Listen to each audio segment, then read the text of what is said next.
Don't you just love it when your weekend, your week, your whole month is just ruined by Friday, 6:15 p.m. You've looked forward all week to the footy.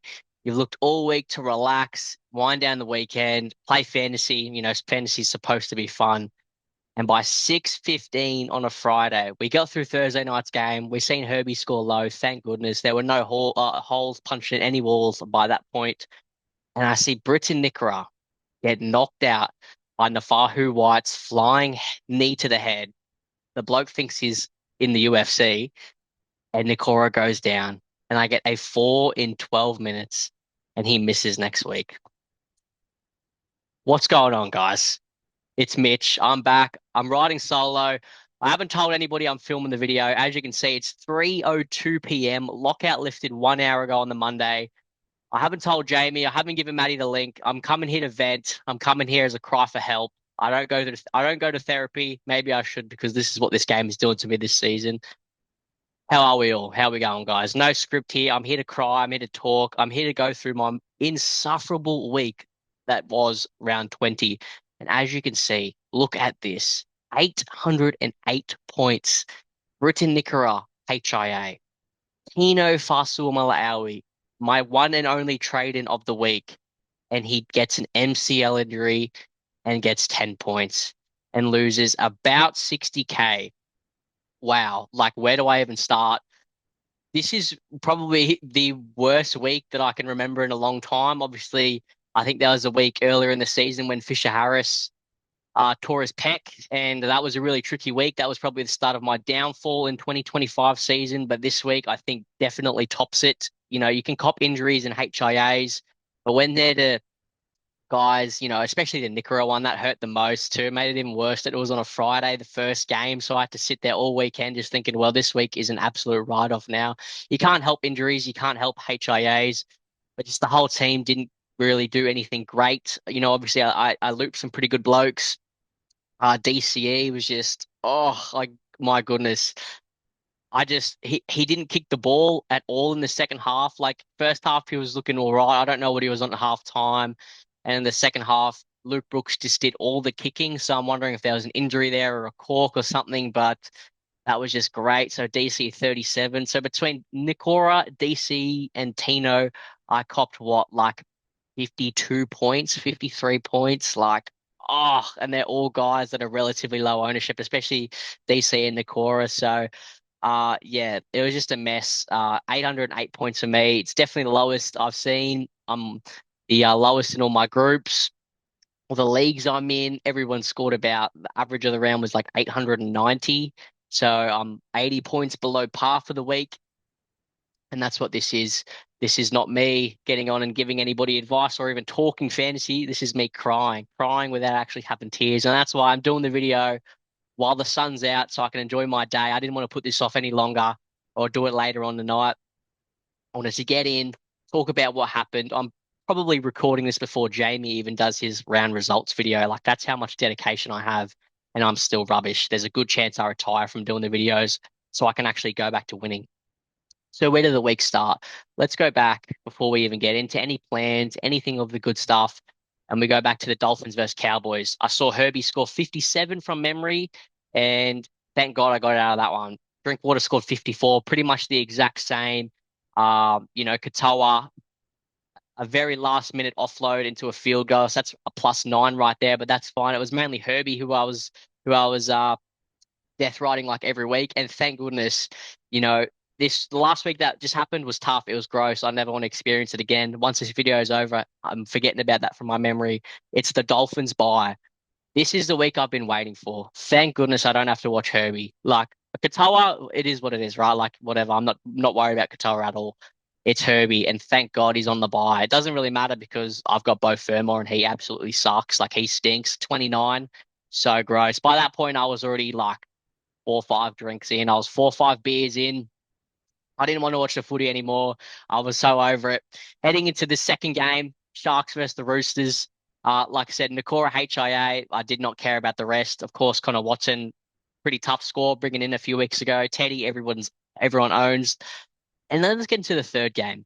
Dylan Edwards, 100 plus. He got a ton. And a few weeks ago, I came on the video and I said, I want to get Payne Haas in. I want to get Isaiah Yoan, Dylan Edwards. He facilitates that price rise. Uh, yeah, like Dylan Edwards is the best person at the price. Let me get him in. And then Payne Haas didn't play, and so I didn't end up getting Dylan Edwards in. So that's just great. Dylan Edwards absolutely became Andrew Johns and just did everything. The next game, Keon Kaloamatangi goes down. Katoa has a floor game. Yeah, just the whole lot. I'm laughing at myself. I'm not really this much of a sook. It's actually, I hope you guys are enjoying it, enjoying laughing at me because it is quite funny. It was a very tough week, and I'm glad it's over. And I don't really want to talk about last week ever again. I'm glad that I've seen a lot of big scores this week. If you jumped on Dylan Edwards at the price, absolute steal. And another thing too, before I completely throw last week in the dumps, it was actually quite funny. Last week, obviously, I do the video normally on a Monday night, so about 6, 7 o'clock on a Monday night. So nothing of the week we know what's going on. It's before TLT, before all the injuries, before all the news, just before all that sort of stuff. And last week, if you guys remember, I had some pretty cool plans to bring in Isaiah Yeo and Latrell Mitchell for Dylan Lucas and Jazz Tavanga, who I ended up trading Jazz to Tino, by the way. So it's just super unlucky on that one. Pretty correct process. You can't really imagine a bloke getting an MCL injury in the first 10 minutes of the game. So it is what it is. And before I continue to obviously reverse that trade just to see what Fiketti scored, and I looped Fiketti and Drinkwater, and when they went 50 plus, it was let me save a trade that week and just take those scores. So I'll be launching yeah, I don't care if it's a banned word, Jamie Brown, aka Jamie Brown Fantasy Analysis. I will be launching 4 trades this week. I'm trying to have some fun. I'm just trying to do something. Operation Save Mitch's season, and we're going to figure out that live together here in a moment. So obviously, like, let me get back to it. Last week I was going to bring in Isaiah Yeo and Latrell Mitchell, and I actually said like nearly word for word on the video, like, and I quote, "The only way these two don't end up in my side is if they don't play this week." And that was said just in the spur of the moment without anything. I had no idea. Nobody knew Isaiah Yeo was going to get a rest. Him and Chin. And definitely nobody knew Latrell Mitchell was going to do a quad or whatever he ended up doing and be out for 4 to 6 weeks, probably the season. So that's just insane. When that happened, I was like, wow. So initially, I just did Jazz to Tino instead of Yo, and I was planning on doing that trade this week to bring in Yo. And then Latrell, I had to just, I had to move on from that. There was also a world where obviously last week I looped Drinkwater and then I had Celestia Fiketti there. If he scored low, like, I probably should have looped Nakora, but hindsight is hindsight. So maybe that's one for the future planning and lessons on my behalf of maybe I set my loop up incorrectly. Maybe I should have looped Fiketti or instead of Nakora or something like that. So the plan was also to, if Fiketti scored low, like if he went like 30, I probably would have traded Lucas to, I had 2 options, Jacob Preston and Harry Grant were the two I was pretty keen on. So Preston scored 41 and then Harry Grant scored like a mid 50s. So yeah, at the end of the day, I'm happy to save a trade. And then we move on to this week. I've got 180K in the bank. I have 8 trades that will be going down to 4. I'm not saving any this week. I'm using all 4. Nobody can convince me otherwise. No YouTuber, aka Jamie Brown, can tell me to save trades or laugh at me. I'm using all 4 of them, and I absolutely cannot wait. So what's my team missing? Obviously, I copped a few injuries. Lucas has to go. Fair enough. That's 1. Keon has to go. Season ender. That's 2. I've got Tino, who is an MCL. I thought he might have been able to come back on, when he was on the bike, running up and down the sideline. So chances are that's 3.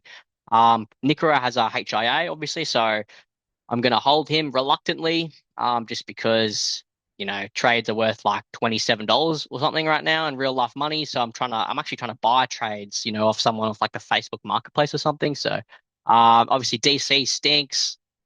He has to be a hole, and then I've got Nathan Lawson, who's just going to be sitting in my 21 spot. I've got probably 3 trades, 3 injured guys I've got to trade out. Obviously if something happens to Tino, if it's a miraculous healing job and he plays, then maybe I'll obviously hold him and figure the rest out. And then I have Latu Finu, who's at 420K. And look, Operation Get Payne Haas in, right? So it looks like I'm going to have to downgrade Latu Finu to like one of the 200 guys, whether or not I think Dallin's at a really cheap price now in the 270s. So I haven't actually think it'll or had to play around yet. Normally I've got my whole team worked out before I jump on. So we're gonna do it live, or we're gonna figure it out. So yeah, Payne Haas is a pretty easy get to key on. Luckily, everyone if you don't own Payne Haas already or a Cleary, it's pretty easy to use key on and get straight to that. Get to him. Same with your Clearys. It's a straight swap from to Isaiah Yo pretty much. So yeah, I'm not going to be trying to spin the wheel or be too creative with my trades. This week heading into round 21. I cannot believe we are already up to round 21. Thank goodness. I cannot wait for round 27. That's Sunday night when fantasy's done. And I can have a detox, maybe book another holiday with my partner. Um, so yeah, Payne Haas, Isaiah Yo. I also really, really like Pat Carrigan at the price. He's got a really high break even, but break evens are kind of irrelevant now. And obviously there's a lot of people in this bracket here, which is just it's just a bit strange. Like there's not like any really clear options. There's a few teams with a few more buys. And with Paddy Carrigan, like I just think at the price versus like points that I'm gonna get, for the rest of the year with no buy. I don't think him or Haas will get rested. With the Warriors winning yesterday, uh, with that insane Leka Halasima try, that was insane. Like I was really cheering the Knights, as a Broncos fan, just so the Broncos could get closer to the top four. Sorry, Warriors fans, it doesn't really matter what I think anyway.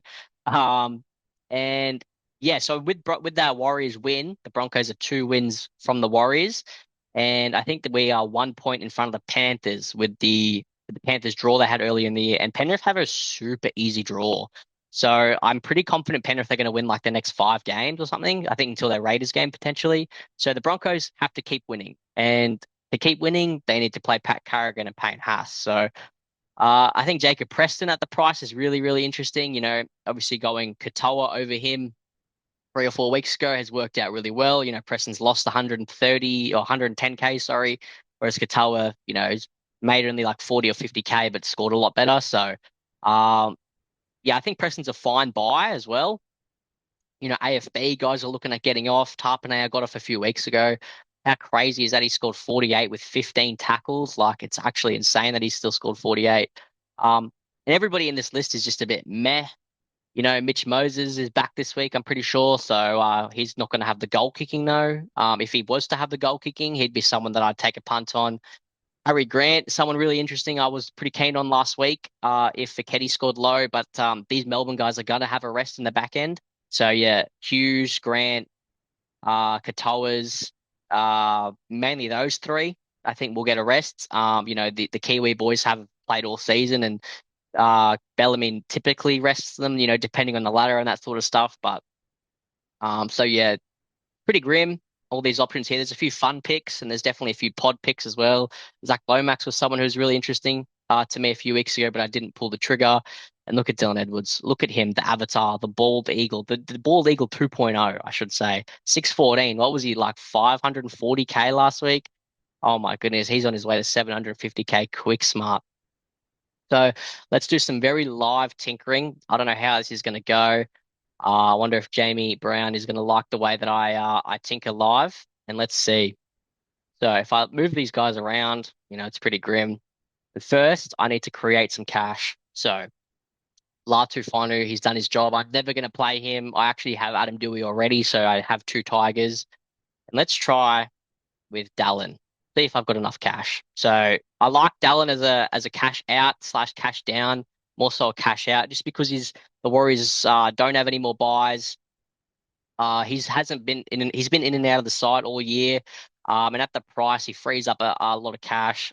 I nearly just swore actually, so lucky I didn't swear. He frees up a lot of cash, I should say. And potentially you'll be able to loop him here and there. The Warriors are a top 4 side. Sometimes you might be able to get 2 or 3 tries, maybe crack a 50 when you need him, or whatever. Your Talon De Silvers, your Joash Papalitis, all these other guys in and around come TLT if they're named. They're all great options as well. Hopefully the cash works with Dallin. And let's just do some live trading. Let's see. Let's tinker. Keon's got to go. Operation get Payne Haas in. Too easy. Lock that in. 180K in the bank. What can I do? So Lucas has to go. He's injured. I am pretty keen on Isaiah Yo. Lock that in. Pretty easy trade so far. I'm using 3. I'm going to use another one. To be honest, if I could use all eight in the season, maybe I would. And who else has to go? Tino's got to go. So at 712k remaining, I can get Pat Carrigan. What are my options at 712? Yeah, it's grim. It's Pat Carrigan and under, and that's boring. Get me all my Broncos guys in. Look at that. How nice is that? Tino, the 1 week rental, it happens to me every season. Last year I showed in a video a few weeks back, I actually brought in Ewan Aitken.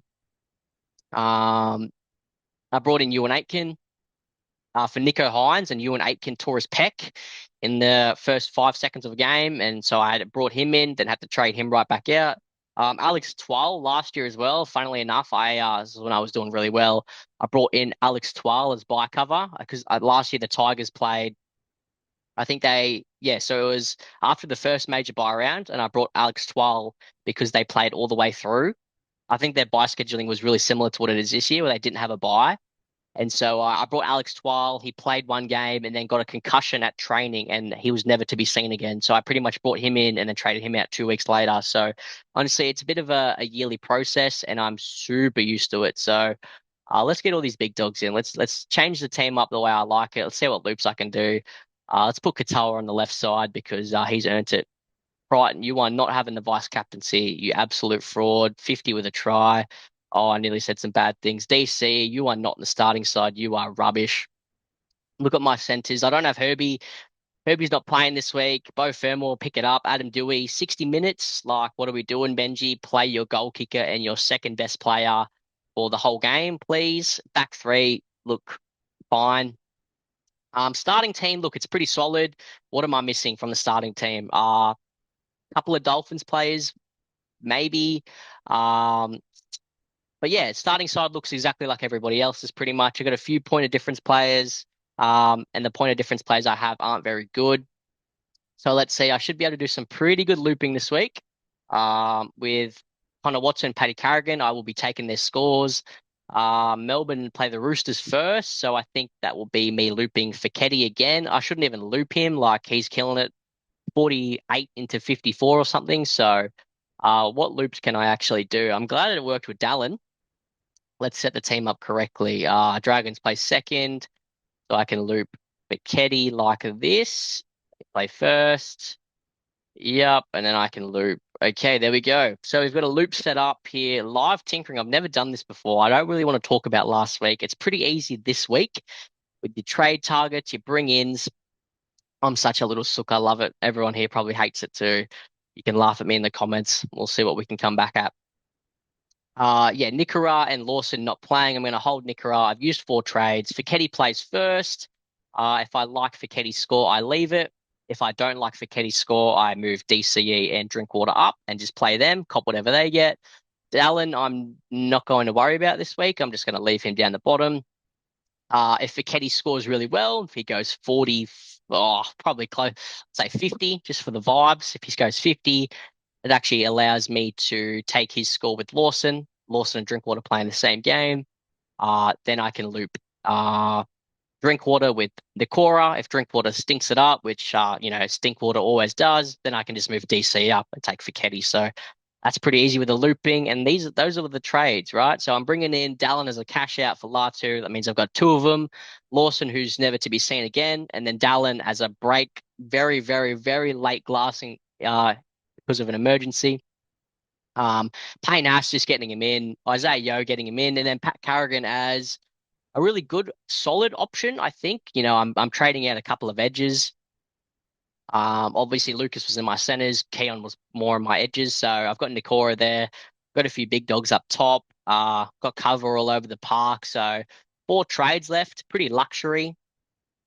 I wouldn't imagine I'm going to be trading anyone, out on a buy or something like that. I was pretty keen to just do a 3rd trade last week before the Isaiah Yeo and Latrell Mitchell news and all that sort of stuff, and luckily it was actually funny too because in the last week's video I talked about trading the Cora or DCE to Tino. And I definitely, if Latrell and Yo played, I was doing that by the way. I so the next day I got home from work and all that good stuff, and I was thinking, I was like, who am I going to trade? Who's going to be the guy to get to Tino? So I had Nikora and I had DCE, and I went through all their stats. I went through everything I could nitpick, and I actually decided on trading DCE. It would have been DC to Tino. That's the trade I would have done. So there you go. There's a process of that's what happened. I'm being honest here. I would have done if Yo and Latrell played. I would have done DCE to Tino as well. I would have done that trade. Hindsight's a crazy thing. So I would have copped the Nikora 4. I probably would have played him still. I thought, they have a lot of ups. He has a lot of upside. I looked at his scores over the back end. He's only scored like one try since I've owned him. So I was like, okay, there's a bit of upside there. Um, he has a buy in 26, I think, or one of the rounds where I have a looper besides like Lawson. So, but I think by then Lawson might be back. So I don't actually know if he's going to be a looper. I went through all the options and I would have traded DC to Tino. So there you go. You can laugh at me for that. But that's just kind of how I play fantasy, right? Like it's been a big learning curve for me this year because I had a thought about it last night actually about doing the video and talking fantasy and jumping on, and I've kind of gone from like being a ghost playing fantasy, like I was never active in any chats, like I was always a lurker, like I'd always lurk, I'd always see what everyone's talking about and doing, but I would never give my opinion, I would never tell people what my trades were, I would never be vocal or anything like that. I didn't message anyone, nobody really messaged me. um, so this year's been really different because obviously I'm getting in front of a camera. I don't have a script. I just get on. I say I'm buying him. This is why I'm doing it. And it's really funny actually because I've always played fantasy like that. Bringing Alex Twal in last year is a pretty funny example actually about just I bought Victor Radley last year. I think I was sitting 30th last year, and I bought Victor Radley when he'd bottomed out. And that, you ask anybody if that's a good idea, and pretty much everybody's going to say no. And like, I knew that, I know that. And I'm like, I like taking fun risks. I like taking risks in general, to be honest. Like, if you actually look at my trades and it's something that I've done, I had to look at it as well because I thought, am I really good at this video thing? Like, am I really good? Has it changed the way I played fantasy? And I actually had to look at my round one team, and it was pretty good. Like the only thing that I probably could have changed is, and obviously hindsight is like a massive thing as well. Like this is just me being honest with myself more so than getting in front of a camera and talking to whoever wants to stay to the very end or whenever I end the video. Um, is Jermaine Hopgood. I started with Hopgood instead of Payne Haas because it was 100K cheaper. And I thought at the time I was like, what could I do with that 100K? And I've never really played like that before. Like I've been more like conservative in like cash, you know, trying to save cash when I can. And I think that might have been somewhat time that I did that. Now, obviously, Hopgood had a pretty good start to the season with minutes wise, but then fell off a cliff. So that's not really, that only didn't work because Hopgood went to hooker and like Hopgood kind of fell off a cliff. And then we didn't really expect Payne Haas to be like a god and be crazy during Ramadan. Um, so that's probably one of the only times where in my starting team I was like, if I could have found that 100K cash, all in hindsight, if Hop could come out and average 60, which I thought he could have, and he's one of the only guys before this season that actually could have averaged 60, then it would be different. But like I didn't trade for the first round, and then I used one trade. Normally I'm very, very aggressive early on. Like um I started with Fisher Harris, I was a really big Fisher Harris guy, and I didn't have Corey Horsburgh. I haven't owned Corey Horsburgh all year, and that's probably the big one that really has like hurt. And I feel like in past seasons, I probably would have just been like, I've made a mistake, like I'm just going to trade sideways to get Corey Horsburgh. And then the whole mantra of like, oh, don't trade sideways. And I'm like, who cares? Like, I need to get him in. So it all learning curves. And I think just doing the video and jumping on and talking in front of a camera and stuff like that is definitely uh, not changed the way I play fantasy. That's a bit silly, but it's definitely had a little bit of an impact. And it's just learning, right? Like I'm first time I've ever done anything like this, which I've had so much fun doing too. Like I said earlier, like I have like the way I play fantasy, like I was a ghost. I was always lurking, and I've had so much fun being the opposite. Like it was so funny when, well, it wasn't funny, but when Nikora got a HIA, right, I sat on my bed, my heart sunk, and then my phone was going crazy. Like people were tagging me, like Mitch, like I'm so sorry, and like that annoyed me because I was like, oh, Nikora went down, but like it's nice that the banter is there. I can cop the banter because I can give it back as well. Just ask Jamie, like I feed him. when his team does bad. So he's actually a good bloke because he doesn't go into my team so much. So but yeah, it was so funny when everyone's like rip, rip, rip Nakora owners, and I'm like, I'm the only Nakora owner here. So yeah, that side of it's really good that I can be a bit of a voice in those group chats and people, I get on really well with everybody, and I've never really had that before. So I guess it's a trade-off. The goal next year is to obviously win it and keep that. So we'll see where that takes us. But just going through my trades, like I didn't have any kind of road picks yet. I have had a couple. I actually haven't looked at this, but all my trades look pretty normal. Round 10, bringing in Leo Thompson and Nakora. The Leo Thompson, I don't know what else I could have done at that time. I'll have to go back and have a look at that. That one didn't work out. That was a bit of a rogue fun pick, and I always like playing like that. So, I know Newcastle had good buy cover on that. Nakora, I vouch that I was always like that trade. Similar to Jerome Hughes, I didn't pull the trigger on earlier in the year. And that one is someone that I regret. Where normally I'd be like Hughes 540K, like that's a steal. And it's kind of what I did with Nakora, and I'm just waiting for that. He showed us a few weeks ago. He went average like 55 the last 3 rounds with no try. So when he comes back, he's going to be a jet. All these trades are pretty normal. Hot boy, I needed to create cash. I did the Leo Thompson to Cam McInnes trade like an hour before the game because I was a big Cam McInnes guy. That was just like a fun pick. Like I like Cam McInnes. AFB at the time was 10K more, so I probably should have done that. Although AFB's fallen off a cliff a little bit. All these trades, like round 15, I traded Haas to Fermor and DCE. That they're pretty fun picks. Bo Fermor was a pot at the time. He's not anymore since Lucas has gone down. DCE, I know nobody had. But I stand on that, I know nobody had owned DCE. That was a bit of a fun road pick, hoping for the best. Obviously, Adam Dewey I brought in very, very last second. But all these trades are like super normal, right? Just been pretty unlucky with my whole team for the season. But I'm pretty keen to have a break in their back end and kind of review it all and see where I can get better from this perspective of being not a content creator because I'm not one, absolutely not. Yeah, I'm not one of those, but just seeing, what I can improve on with my actual fantasy game. I've done things a little bit differently this year where I've kind of planned ahead a little bit. I've done a lot of, not research because that's a silly word, but I've actually looked ahead a little bit and I've kind of, I've never done that. I've always just gone, whatever comes up, I deal with at the time. So, um, yeah, I think that's where we're ended. The video went a little crazy towards the back end, but I'm glad that week's over. I'm glad we can look forward to the future weeks. These ones coming. These trades are the trades I probably will be doing. I am pretty keen on all these guys. Maybe a Pat Carrigan can change to someone, but honestly, like I love the Broncos. Get both the Broncos guys in. I'm happy to own all these guys, and obviously subject to change. Like I said, maybe I won't be so stern in the way I word it this week, but there's a good chance that these trades only change if these guys don't play. So I don't want to say that too much because I don't want that to become a running thing. Before I head off, captains, I probably will captain Terrell this week. Once I see Cleary take the goal kicking back from Dylan Edwards, great. Dylan Edwards still has a goal kicking. Why didn't I buy him? Maybe I'll change it. And obviously, I'm not going to captain Haas this week just in case he doesn't play. I'm bringing him in. So in future weeks, maybe I'll bring Captain Roulette back to try to, chase some ranks. But we've seen what Terrell can do, right? Like he scored an 80 without doing anything. Like I haven't watched Terrell closely since like round 5 because it's just irrelevant now. I guess this week gone was pretty interesting because 27% of people in the top 1,000 captained Herbie. So maybe it was a little bit more interesting, but yeah, I haven't watched Terrell in a long time. So yeah, I imagine one of those three will be pretty popular this week. If you already own Haas, then that's fine.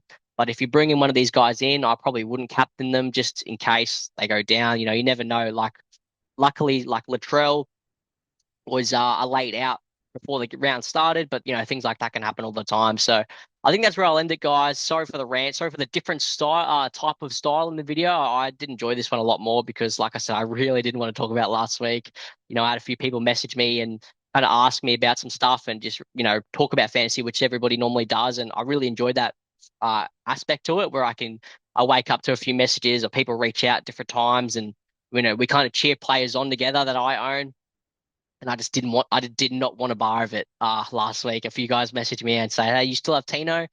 You end up getting Tino?" I was like, "Yeah, I did." And I was filthy. Not at the person, just at myself. Like I was so annoyed. So yeah. Thanks for watching, everybody. Leave your comments down below. We'll have a yarn. We'll talk some football, talk some absolute rubbish. You can laugh at me, and I'll join you and laugh at myself. So I'll see you next week. Thanks, everybody.